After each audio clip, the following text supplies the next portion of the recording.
Hi, I'm Eric Searfoss Miller, local judge. With me today is Adam Minniear. Thank you for coming up onto the show. What I'm here for. And I'm really excited. You've brought Legacy Goblins. Absolutely. I love this deck. I have been a big fan of it since I've been playing it, which has admittedly only been a few months, but it's a lot of fun, and I've had the cards since they were in Standard, so I'm happy to get to use them. Yep. Why would someone want to play Goblins in Legacy? Legacy Goblins is quite a bit different from a lot of Goblin decks that are in other formats, especially Modern. You're generally not going to kill somebody in a frenzy on turn 4 or something like that. It gives you the opportunity to control the game, get a lot of card advantage, and keep your opponent on less mana than they would normally have. If you like taking control of the game, it's certainly good with that. You have the option sometimes to kill quickly, but not always. And with stuff like Ether Vial and Goblin Lackey, you can put larger goblins into play a lot quicker than you normally would be able to. Okay, so sometimes it can act like a prison deck, sometimes it acts like a big beat stick deck. All of the above, and it has the capabilities to deal with almost anything that an opponent is likely to put on the board. Awesome. Except for enchantments, of course, being red. Absolutely. Well, let's look at the deck. Okay. So, first guy we have right here, Goblin Lackey. What does that do? Goblin Lackey, when it deals damage to a player, combat damage to a player, it lets you put a goblin card into play. In this deck, it's going to be one of your larger ones, one of the ones that provides some sort of card advantage, or something like Goblin War Chief, which lets you cheat on mana costs as well. Okay, now there is a 2-drop version of this, Warren Instigator. Yes. And I noticed there is not one in the 75 anywhere. Is it just not good enough? It's something that I haven't really tried, but I don't think it's going to be good enough. Okay. Being a 1/1 for 2, even being able to hit for 2 with the double strike ability is not often going to be good enough. I could see it making the cut in Modern more likely than Legacy, but it's something somebody could try out if they wanted to. I'm just not personally interested. Okay, moving forward, we have Goblin Piledriver, Goblin deck staple. Yes, Goblin Piledriver is the one who ends up dealing the most damage, and especially in days of True Name Nemesis being around, the protection from blue is very important. It's also good against any Delvers that they might have, blocking, or the occasional Merfolk deck occasionally.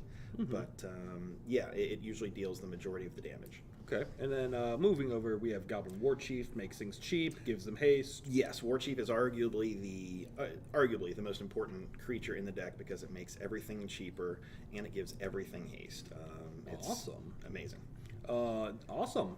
Then we have Goblin Matron. I know what this card is. I don't know what this is, but we'll talk about that later. That's fair enough. So Goblin Matron lets you search your deck for a goblin? Search your deck for any goblin, creature or spell.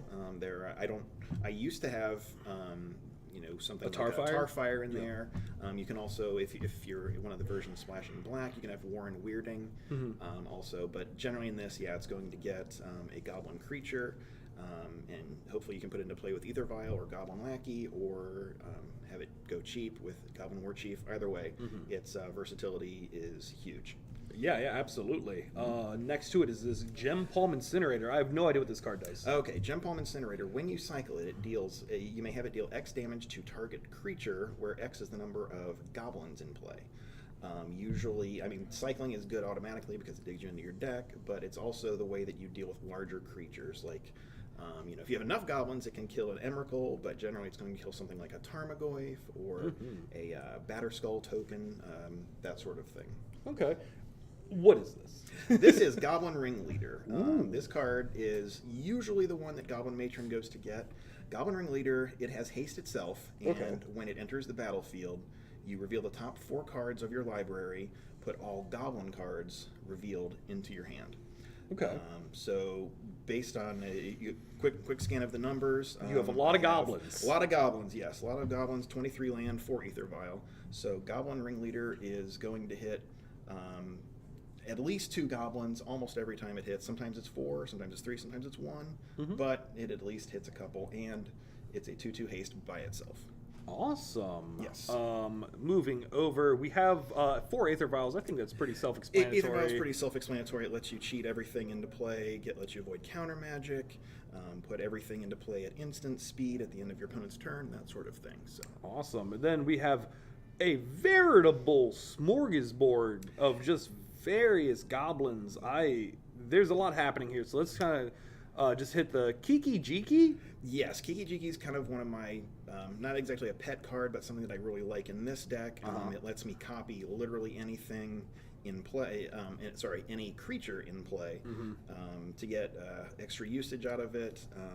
Copying a Ringleader or a Matron is fantastic. Copying a Siege Gang Commander is basically broken. Siege Gang Commander. My favorite thing about goblins right now is that there's so many good goblins from the old times in Standard, and it's fantastic. Yep. So Kiki Jiki is really cool. Siege Gang Commander makes a bunch of tokens. Do you have any sort of like crazy mana combo in this deck? I do. I have Skirk Prospector, which allows me to sacrifice a goblin to get a red mana. So I can add extra red mana for anything that's getting blocked or that is blocking, which lets me get extra mana to sack to Siege Gang Commander. There's nothing that's going to get me infinite mana, but Skirk Prospector lets me get a lot of mana, especially with something like Kiki Jiki. I can get value from it from the Skirk Prospector too. Oh, absolutely. Then we have Chain Whirler. Goblin Chain Whirler. Very powerful. I actually just put that in tonight, so I haven't had a chance to play with it yet, but it seems insane. It clears the board, and it's a good beater, first strike, 3/3, tough to argue with. Yep. Goblin Trashmaster. I actually really like Trashmaster.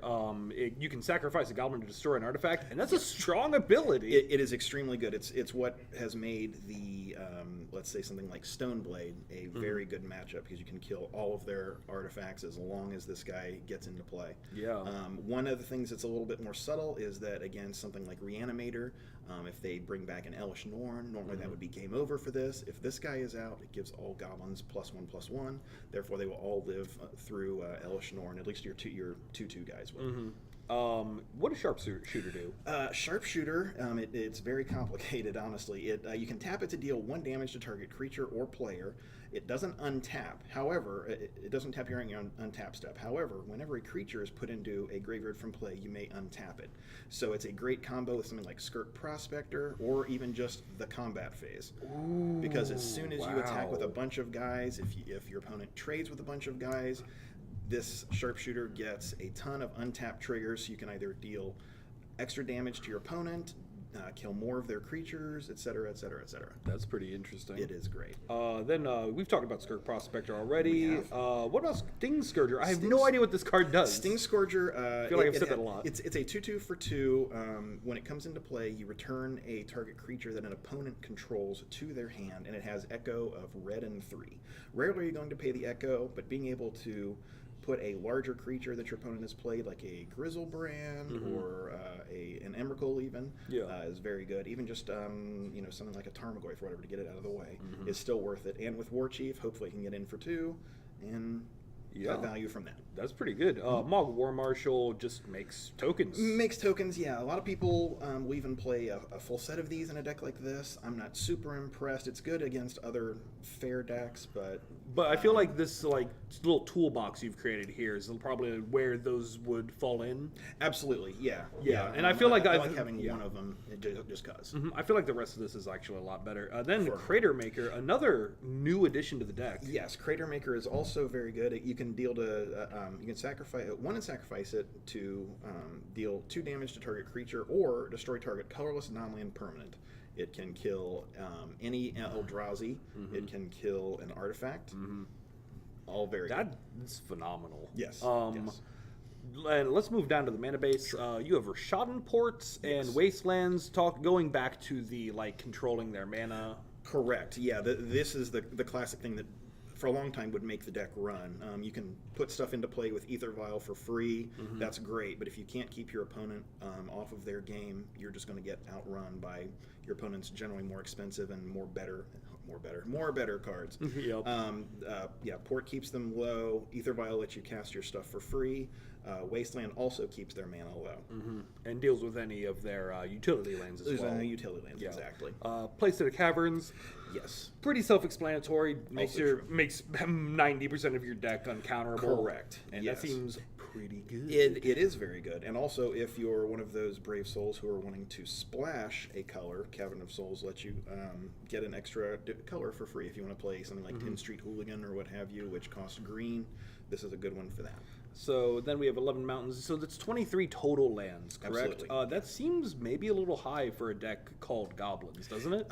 In general, it is. However, your mana is going to be taken up by using Rishadan ports a lot.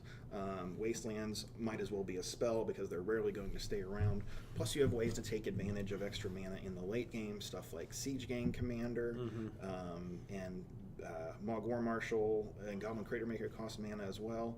Sting Scourger, if you want to pay the Echo for it, you can. Plus, you still have these guys that cost 4 mana and 3 mana if you don't have any helpers out.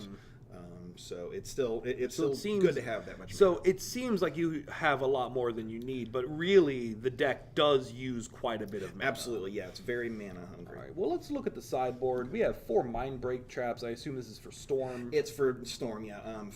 Unfair decks can potentially be a problem, especially if they don't use a ton of mana.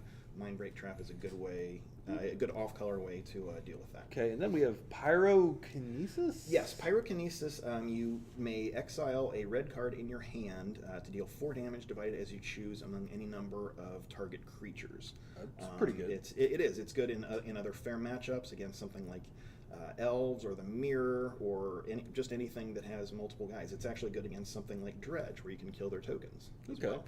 Then we got Grafdigger's Cage, Relic Progenitus, pretty standard graveyard hate in Legacy. Legacy. Yeah, and it's not helped by it's not hurt by the new Hearthstone as well. Yep. So that way these are just very versatile. Just graveyard hate, general graveyard hate. And then we have Red Elemental and Pyroblast. Yes. These are a mixture. Okay. Why the 2/1 or just for no reason? Not really any reason. You don't want to be as predictable if you can. So a Pyroblast. So if somebody has Meddling Mage, perhaps, and you, for whatever reason, don't have a way to do it. Plus, this way they think, well, he could have 2 of one. He could have 3 of any one. He could have up to 8. Who knows? Yeah. So mixing anything up like that is always a good idea. Yep. And then you have another Sting Scourger. I assume for matchup, Sting Scourger is Yeah, good. something like Show and Tell it can be an issue. If they put an Emrakul into play, this will bounce the Emrakul back to them, so I'm happy with that. And then one of Dismember. What is that for? Dismember is for any other fair decks that you're going to play against. Something that runs Tarmogoyf, or anything that runs, say, Knight of the Reliquary. Anything that can deal with medium-sized guys that sometimes the deck will have issues with. If I could, I would like to have more Dismembers, but as it is, we're only allowed 15 cards. Yep. All right. Well, let's see. Do you have any closing arguments about for people who might want to play this deck? Any advice for people? Play it a lot. Know what your cards do. Know what your opponents are up to. If you know when to hold them down on mana, know when to develop your own board, and especially because you have stuff like Goblin Matron and Goblin Ringleader, you want to know what you are likely to draw and what you want to put in your hand. So knowing the meta is very beneficial. Yes, yeah, that's good in any match, in any game of Magic, but especially with something like this, you want to I feel like I really appreciate red decks that take a lot more skill, because I know there is that stigma that a lot of people have with red decks. They're like, oh, you're just turning dudes sideways. But correct. I feel like, especially in Legacy, this deck is very good at rewarding good meta knowledge. Very, very true. It's good at rewarding meta knowledge. It's also good at knowing, combat math. This is the type of deck that can win on turn 4, on turn 14, or on turn 40. That makes it. Well, thank you very much for coming on to the show. Again, my name is Eric Searfoss Miller. And I've been Adam. And we will see you next time. Goodbye, everyone. Goodbye.